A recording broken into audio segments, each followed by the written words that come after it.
G'day guys, how's it going? Today's video is going to be split up a little bit. Essentially, I've had this little Thermaltake ITX case now for a little over 2 years, and when I first got this computer I was running an i3 CPU and an RX 460 graphic card from AMD. So on an ITX form factor with an i3 and that graphic card, it wasn't really producing a lot of heat, but since then I've upgraded to an i5 and then now an i7 7700K, a Z270 motherboard and an RX 580. So it's an extremely powerful little PC which produces a lot of heat.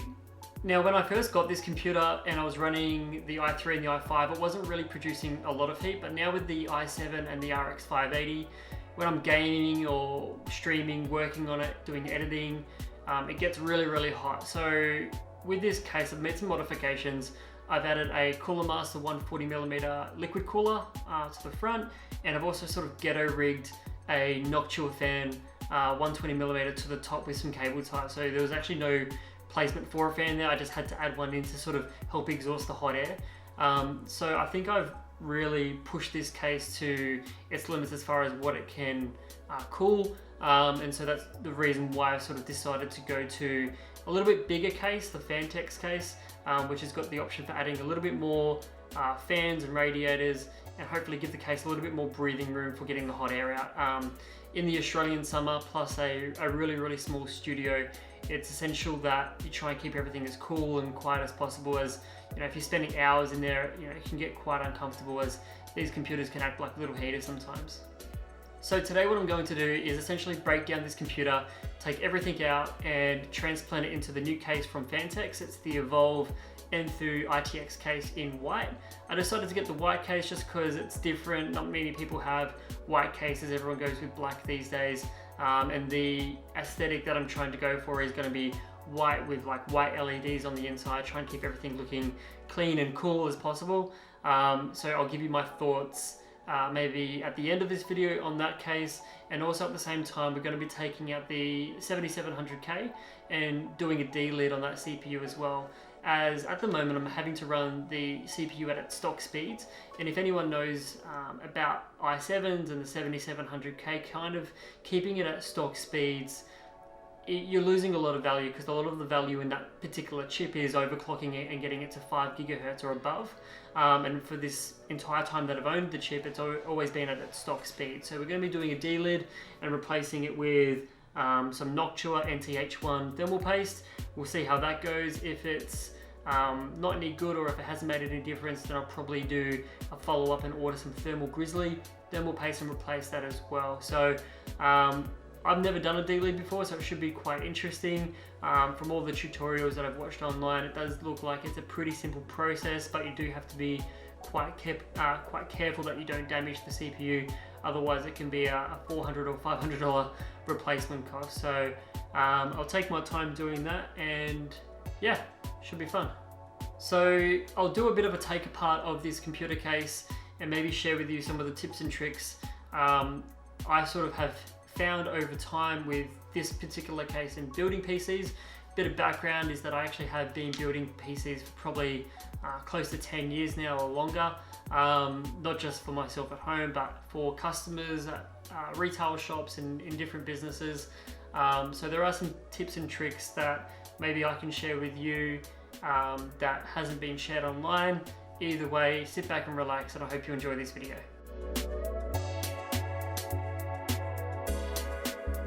So before I begin ripping everything out and taking it all apart, I will just maybe show you a few things that I've added to the case, so you get a bit of an idea of what I'm running inside of this little box. So I'll pull off first the front cover, and forgive me if I move the table or move out of frame. It's kind of hard to do a full takedown or take apart of a computer while sitting in one location. So the front cover comes off, and you've got this 140mm fan at the front with the radiator in between, and then there's actually a push-pull, so there's actually one fan here at the front, the radiator, and one fan at the back, so you get sort of maximum cooling efficiency. It was actually a real struggle to get this particular cooler on the case, even though the case says that it supports that configuration, as sometimes if you put these screws in too far, the fan blades will start to rub on the radiator, so just be careful when you sometimes put fans in and you tighten the screws too far, as the fans will start to rub on the radiator and make that, that sound that everyone hates, and you have to then, take it all apart and tweak it. So that was something that I had to sort of find out the hard way. Originally, there was a 230mm fan. It's actually a big, large case fan at the front, blowing it all the way through. Even though that was effective, it just wasn't good enough for the 7700K, which is why I switched to a liquid cooler.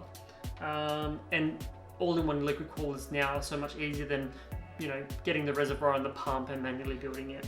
And then on the top of the case, I added this Noctua fan, which I had laying around. It was just sort of sitting there doing nothing.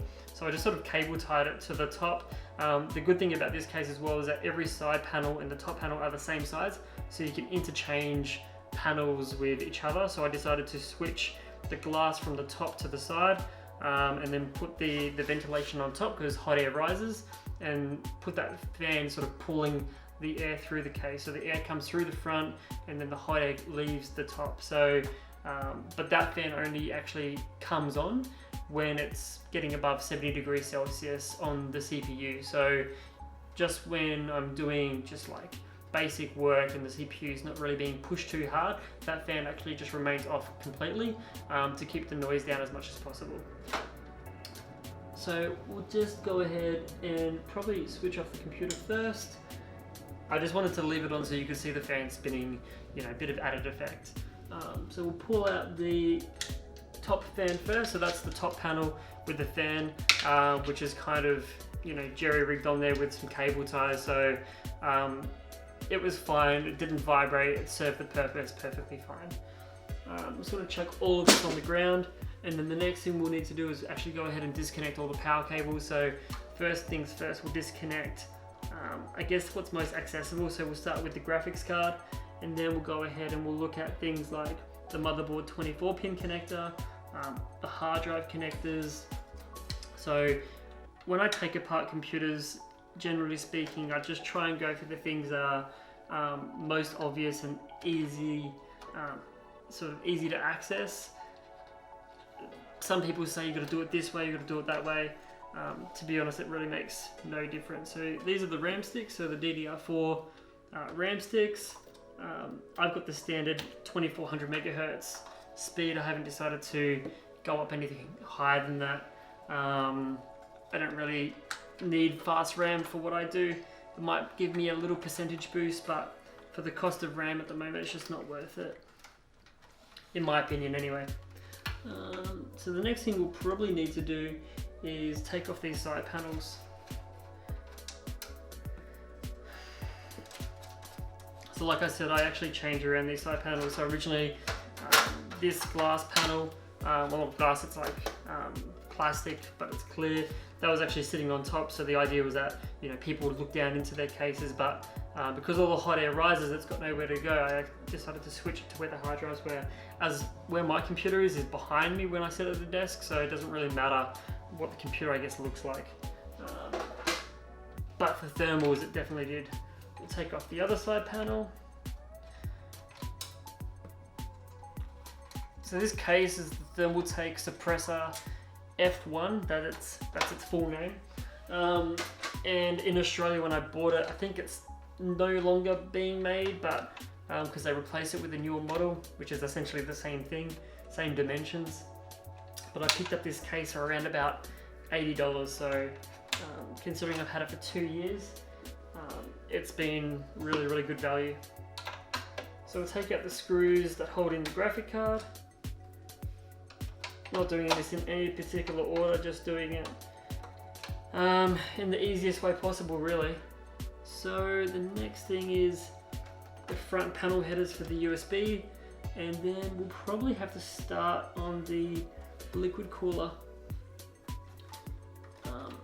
This liquid cooler from Cooler Master, to be quite honest with you, I bought it for about $150 or $160, as it was the only one that had 140mm fans included, and it was, this cable was quite tough to get out.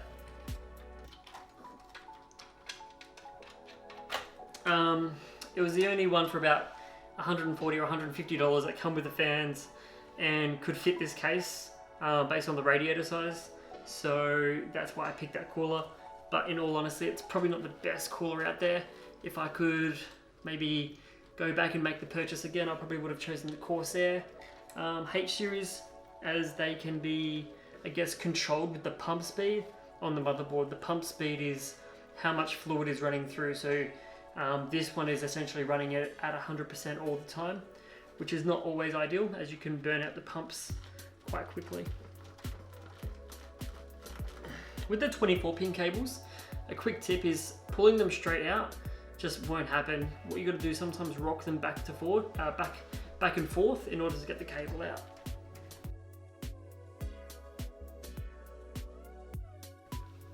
So change of plans, we're going to actually take out the hard drive first, because the hard drive is actually blocking a bit of my hand access. So we'll take out the hard drive, and then we should be able to get easier access to that cable.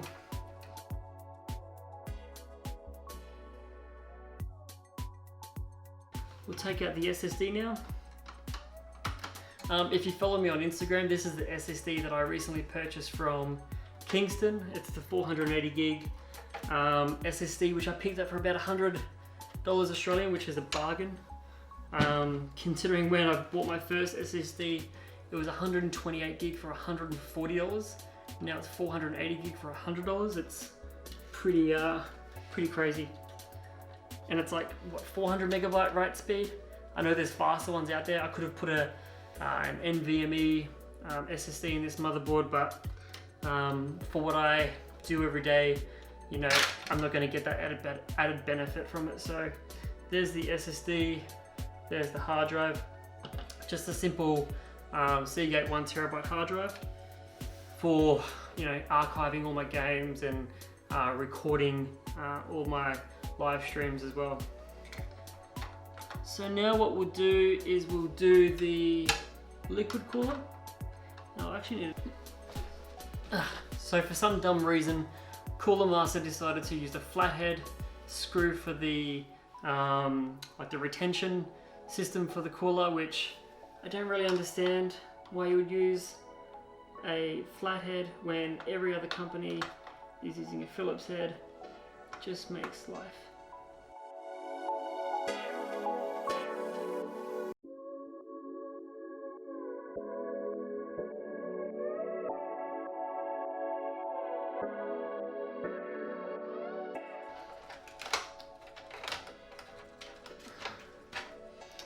So this is the graphic card that I've got at the moment. It's the Gigabyte RX 580 graphic card, 8GB model.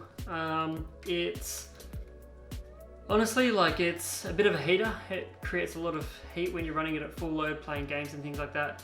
I connect this to a 4K screen and run that at 1440p, which is kind of the target market for this car, 1440p. But as far as the card itself, in this case, it's extremely tight to try and fit it in. It only just fit.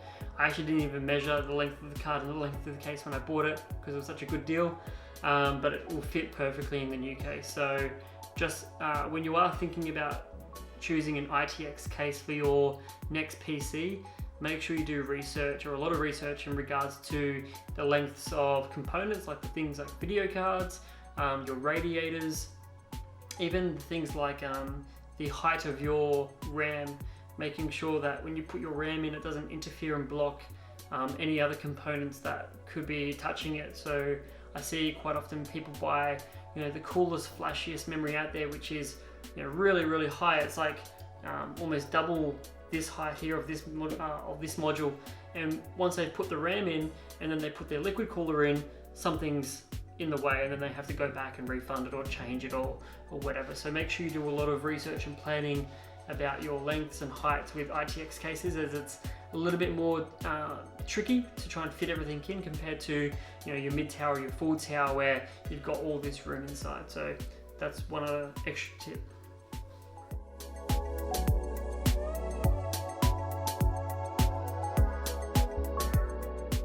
Also, another tip is get yourself a screwdriver with a magnetic tip. I couldn't like recommend that more highly than anything else, as when you're pulling out screws, if they stick on, or when you're putting them in, If they stick on, it makes life a lot easier. When I was building for PCs, the boss that I was working for didn't give me one with a magnetic tip, and I thought I was going crazy because he was basically saying you've got to put the screw on the tip, and then you've got to hold the screw against the tip like so, and then try and push it in. And it was just super difficult, but I realized now that he was just trying to make my life more difficult. If you want a really good beer recommendation for your next computer, James Boag's Premium Lager, not sponsored, top beer. I'm a Tasmanian, gotta say that, but it is a top beer. I think it's like one of the best beers in the world, to be quite honest. I think that's my only beer in the fridge. Is it? I'll got one more. I got one more beer. Yay!